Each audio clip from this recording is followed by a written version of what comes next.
So picture this. Your friend calls to invite you to a party this Saturday. They say, yes, I totally understand that Saturday is Halloween, but trust me, it's not a Halloween party. October 31st just happens to be the best day when everyone is in town. No. You don't have to wear a costume. It's not going to be like that at all. Just come as you are. A party with your friends on Halloween without having to go through all the trouble of finding a costume. A costume, mind you, you'll never wear again. Oh, you'll be there. So Saturday is here. You head on over in your favorite faded jeans and the stylish enough top, quite frankly, you've been lounging in all day. You knock on the door. Out steps these bright red boots, the perfect accessory to your friend's Wonder Woman costume. Wonder is the exact description of the look on your face. As you enter the house, your eyes dart across a number of cartoon characters, uniformed professionals, and some unfortunate impersonations of the latest celebrities. You look to your friend for answers, but they're gathering the final votes for the costume contest. A costume contest. You, of course, receive no votes. Do you feel that? That feeling that you have right now? The anxiety, the upset, and bewilderment as to how you came to be the odd one out for just doing what you were told, to come as you are. That's exactly how I feel when I am told to bring my full, authentic self to work. We want people of color to feel like they belong here, they say. We're looking for passionate people who can bring a fresh perspective to challenge our way of thinking, they say. Our diversity is our strength, they say. Come just as you are, they say. Recruiters, managers, executives, CEOs, all those responsible for making decisions. They say quite a lot, and perhaps for good reason. It's long been the expectation for people like me who have been grossly, often intentionally, underrepresented at work to contort ourselves into this caricature of what some call professionalism and what we call a distorted elaboration of white cultural norms and the standards that meet the comforts of those who hold social and institutional power. That's professionalism. The invitation to bring our full, authentic selves to work signals that this place could be the place to safely shed the guise. We could collect the parts of ourselves we've compartmentalized and trust that our differences will be seen as assets, not liabilities. Seated in this call for authenticity is this idea that those who don't have to spend all their energy hiding parts of themselves could find more fulfillment at work. The expectation is that the more we could just be ourselves, perhaps, just maybe, others will follow suit. The hope is that soon enough, the culture of the entire organization will shift, becoming more inclusive and welcoming of difference. My type of difference. So I show up to work as I am, with my afro, my family photos, my disability accommodation needs, my questions, my pushback, my perspective grounded in the lived experience of all my identities. I show up with this full, authentic self to perform my job with excellence. But when the time comes for the stretch projects, the promotion, equal pay, recognition, mentors, sponsors, I'm overlooked. You need to work on being more of a team player, they say. Your approach makes it difficult to work with you, they say. Try to help others feel more comfortable around you, they say. You are hurting your relationships at work when you talk about racism?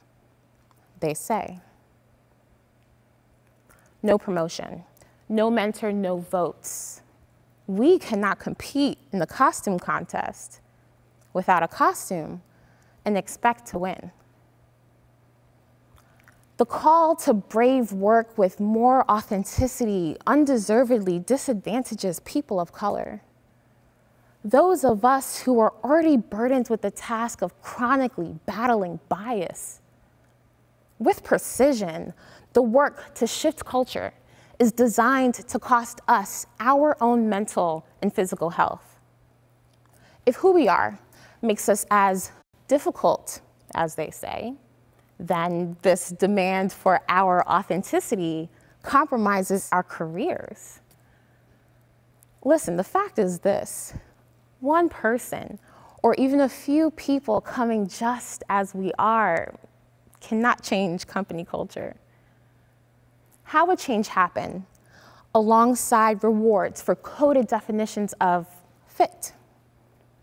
What difference would it make to allege a value for diversity without sustaining evidence of that value in any meaningful way? We know what we're up against. Authenticity has become a palatable proxy to mask the pressing need to end the racism, ageism, ableism, sexism, homophobia, xenophobia, and the like that run rampant throughout our professional lives.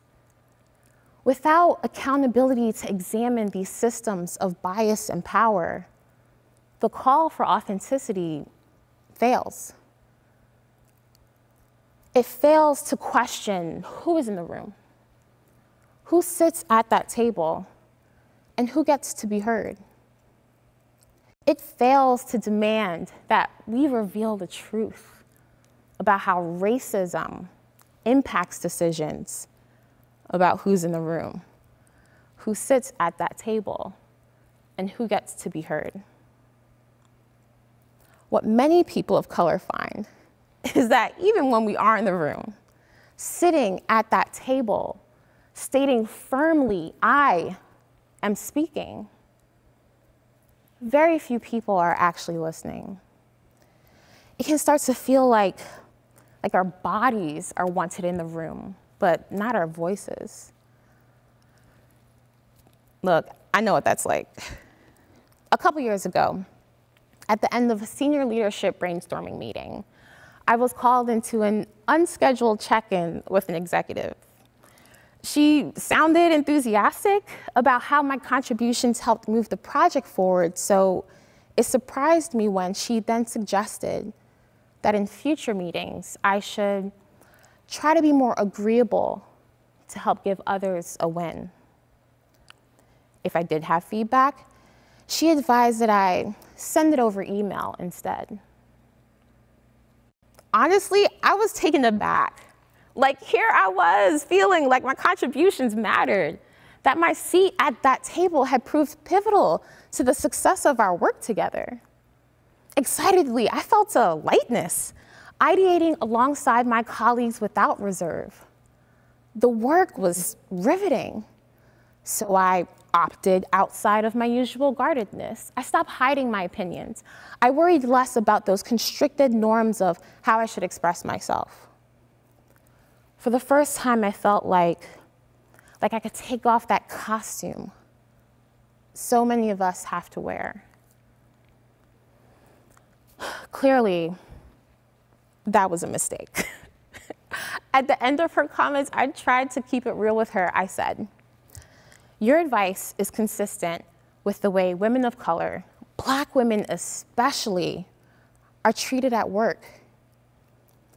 Her response fit perfectly into this three-step framework I've now come to know as DARVO: deny, attack, reverse the victim with the offender. DARVO sounds like this. Jodi-Ann, this has nothing to do with your race. Deny. You're just being too sensitive and angry. Attack. You know, if you're gonna play the race card every time I try to give you feedback, it's gonna make it really hard for us to work together. I just want you to be successful here. I'm just trying to support you. Who's the victim now? Her attempts to gaslight me, to psychologically manipulate me into questioning my own reality was futile. Even then, in that moment, I knew that my experience was not unique. For too many Black women and other people of color, people living with disabilities, non-binary people, deaf people, LGBTQIA+ people, and others among us that are constantly featured on the "Come work with us" section on company websites. We know this harsh reality intimately. Being authentic privileges those already part of the dominant culture. It is much easier to be who you are when who you are is all around you. Coming just as we are when we're the first, the only, the different, or one of the few can prove too risky. So, we wear the costume. We keep the truer parts of ourselves hidden. We straighten our curly hair for interviews. We pick up hobbies we do not enjoy. We restate our directives as optional suggestions. We talk about the weather instead of police brutality. We mourn for Breonna Taylor alone. We ignore the racist comments our supervisor makes. We stop correcting our mispronounced names. We ask fewer questions. We learn to say nothing and smile. We omit parts of our stories. We erase parts of ourselves. Our histories and present realities show this to be the best path for success. But now, our society is reaching a new tipping point. Inequities, racism, and bigotry are finding fewer places to cower. Silences are becoming harder to keep. Our most radical collective imaginations for racial justice are reaching new possibilities. And so I'm asking that we, the people, who have and continue to be denied inclusion in that refrain, dedicate the authentic fullness of who we are to that work. The work of making space everywhere for who we are to breathe. But just for a moment, let me step away from that work to tell the rest of you this. Black people do not need to be any more authentic. So no, this Black, disabled, immigrant woman will not be bringing her full, authentic self to work. But she is asking that you, those of you with the power of your positions and the protection of your whiteness and other societal privileges you did not earn, to take on that risk instead. There's an opportunity in this movement for change for you to do just that, change. Not your hearts and minds. Close the gap between what you say and how we're treated. Change your decisions. Make working effectively across racial and cultural differences a core competency in hiring and performance management for everyone. Define good product design as one that centers the most underserved people. Close the racial gender pay gap, starting first with Latinx women. Build responsive people systems to manage racial conflict with equity and justice. These aren't the decisions that shift culture, but rather a tiny sample of the expansive possibilities of what you can actually do today in your next meeting to realize the hope for racial equity. You do the work to make it safe for me to come just as I am with my full, authentic self. That's your job, not mine.